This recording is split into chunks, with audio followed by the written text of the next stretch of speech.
verse 17. The servant girl at the door said to Peter, "You also are not one of his man's disciples, are you?" He said, "I am not."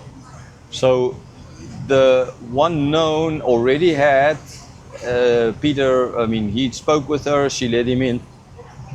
But she asked then a question. Okay, so here's someone coming in. At least she would have been, since she's looking after the door, she would have been responsible for who's coming in. At least had to say who and what came in, kind of idea, right? It's it's like a guard kind of. And so she asked him, "You're not one of the disciples." Now you can ask her, why didn't she ask John? Well, why not? Because of the fact that John is known by. Okay, so he has his, like the Russians say, Krisa. He's the one looking after him, kind of the high priest. So she's not. She knows him. Okay, so she's not going to ask him. But here, at least you know, what's your telephone number? What's your address? What's your name? All those kinds of questions you get asked all the time, right? So she had to ask us, and she's like, "But you're not one of this guy's disciples, are you?"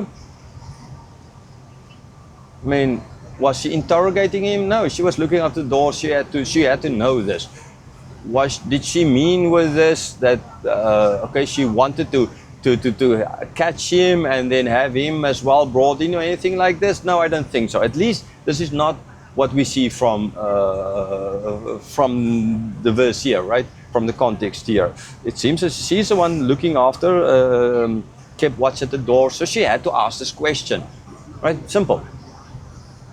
Because if he was, and no, maybe he's one of the followers, and now he's in here like the Trojan horse, and he's going to start this fighting inside the courtyard. She's responsible for this, right? So she had to make sure this guy is not one of those guys. He the Marcus here. It's like maybe he went and there was swords hidden there somewhere, or bow and arrows hidden somewhere there by somebody else, and now he's going to get in like the Trojan horse kind of idea, right? And then he's going to start this uprising, or he's going to hit her over the head and then open the door for other people to come in and then to go in and kill the high priest and get Jesus out there or something like that, right? Sure, this is how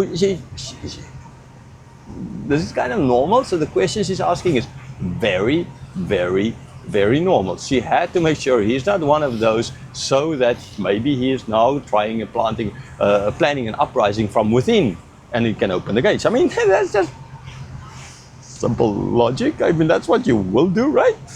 Kudos for the servant girl, at least. I can understand why they trusted her to keep the door for her. So, because from her question you can see she took this job serious. Okay, and so his answer is that, "No, I'm not." Okay, so why did he say "No, I'm not"?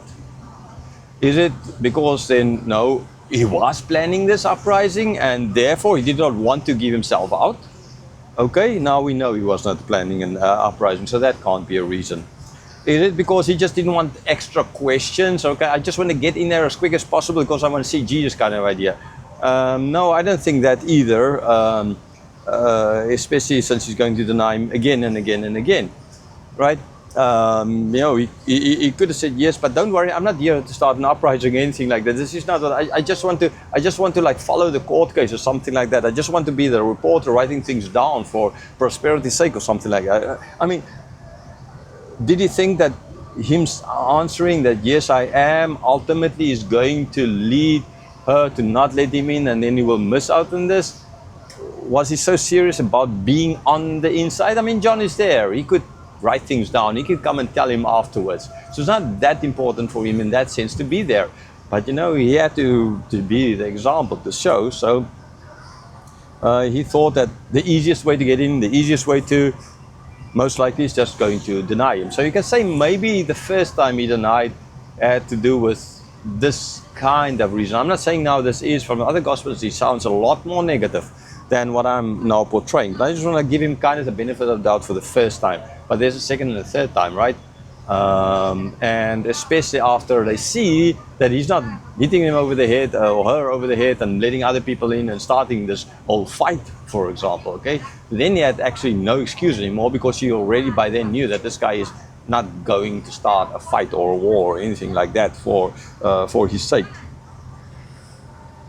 Verse 18. Now the servants and officers had made a charcoal fire because it was cold, and they were standing and warming themselves.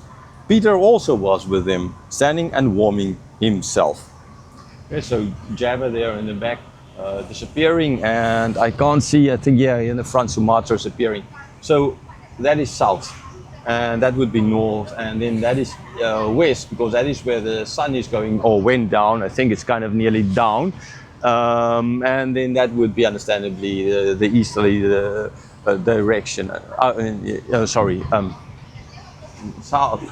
Now I'm the wrong one here. That is south, that is north, that is east, that is west.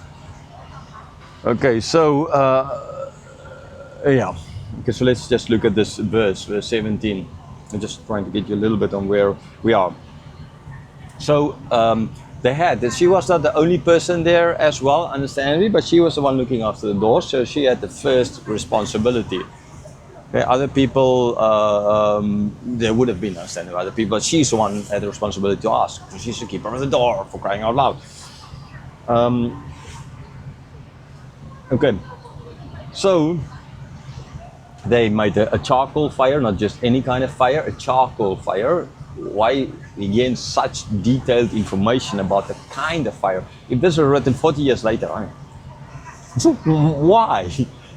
Why? It does not make any sense if this were written 40 years later to say, oh, it was a charcoal fire. Who would have been there to know? Okay, it's like, this is a, no, it's like, it's a charcoal. So they can see, these guys were there, they saw this. This is not that they thought they might see or they wanted to see, or therefore they were there, they experienced it there. It puts them on that space because they knew which kind of fire these guys made. Okay, and they're standing and warming themselves. So yes, at Easter time, it's after the hot season, it's starting to, no, sorry, it is before the winter. No, after the, it's in the, okay, anyhow. Because Israel is in the northern hemisphere, which then ultimately will put Easter as springtime, and so it is still cold at night. Maybe not that cold, but at least still cold at night. So they were making a fire and they were warming themselves, and this is what Peter did as well. Okay, so he was, I mean, in a certain sense, again, I don't want to excuse him. He is harsh on himself in the Gospel of Mark, very harsh on himself, rightly so.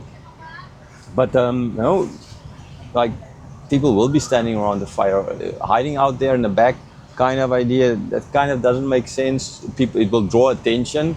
Why are you standing at the fire where everyone is standing and warming themselves? And you're not standing way back there and hiding in a darker corner or something. Like, why are you doing it? This is cold.